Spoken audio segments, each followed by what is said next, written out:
This House of Representatives needs a speaker, and we need to open up the House again. And I'm going to continue to push as hard as we can to make that happen, but I withdraw my name. All right. That moment on Capitol Hill seen around the country. Steve Scalise dropping out of the speaker's race just a day after the GOP nominated him. He was not able to win over about a dozen GOP holdouts. NewsNation political editor Chris Stirewalt here with us this morning. Chris, there are some saying the expectation was Republicans would move quickly to unite because of the crisis overseas. But I'll ask you, isn't much of what we see in terms of aid for Israel already approved and something the president actually has a final say over, so that shouldn't even be brought into the discussion? Well, I guess you could look at it that way, but the House is running on, they have about a month. So it's true that today it doesn't really matter, but they're on a continuing resolution that expires in the middle of November. And you can't make laws, you can't do anything until the House can do its business. So I guess it's true that today it doesn't really matter, but the clock is narrow and getting narrower.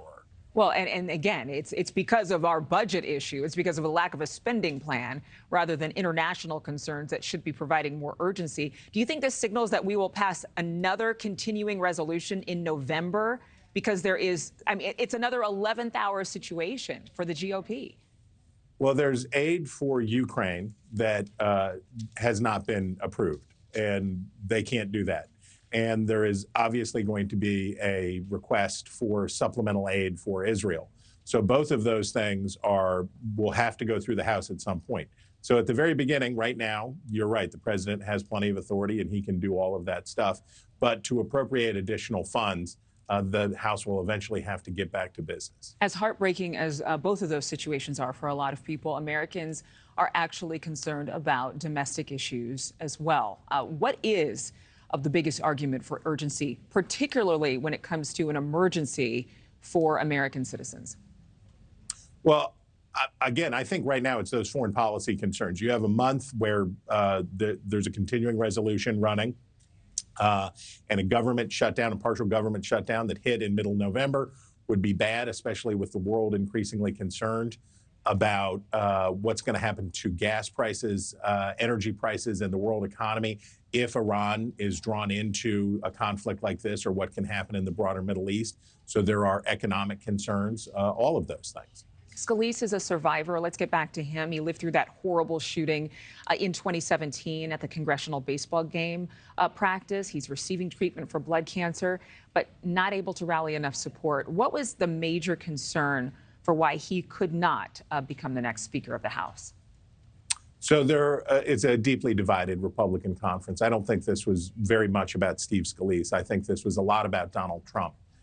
There's a big part of the conference that wants the House to be focused on making things as hard on Joe Biden as possible, right?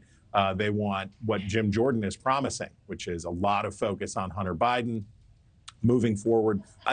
He has not publicly said this, but his track record would point to this, that he would be eager to move forward with impeachment proceedings and really weaponize the House to go after Joe Biden, to put him in as weak a position as possible, and probably to run interference for Donald Trump in his criminal cases. So you have one part of the House that really wants to line up behind Donald Trump. That's the candidate that Donald Trump has endorsed. Then you have the rest of the House, the majority of the House Republicans, some of whom are in difficult districts, some of whom are facing challenging reelection efforts, some of whom want to be seen as they can govern, they can lead, they can do the work. And those two groups are very much at odds. Both, it's not so much ideological, it's tactical. What is going to be the focus of the House between now and next fall? Which way are they going to take it? And I don't think they have an answer yet. You know, it's wearying, I'm sure, for lawmakers on Capitol Hill. It's wearying for the American people. But we might remind our viewers that this is historic. We haven't seen this happen really ever, but in over a century, we haven't seen what we saw happen to Kevin McCarthy. Does this make us appear weak to Americans and on a global stage? Well, I think it makes us look incompetent. I don't know if it makes America seem weak. The USS Gerald R. Ford would probably indicate to folks that we're in a pretty good position militarily. But I think it makes us look incompetent. We have low confidence among Americans in their government. We have low confidence in the presidency, in the president, in the Congress. This is a serious problem for Americans' confidence in their government. And when you have one party that is just at war with itself, figuratively at war with itself, and would rather punish their enemies inside the party than they would govern, that reinforces the concerns that lots of Americans have. Thank you for watching. Go to newsnationnow.com to find News Nation on your television provider. And don't forget to click the red subscribe button below to get more of News Nation's fact-driven, unbiased coverage.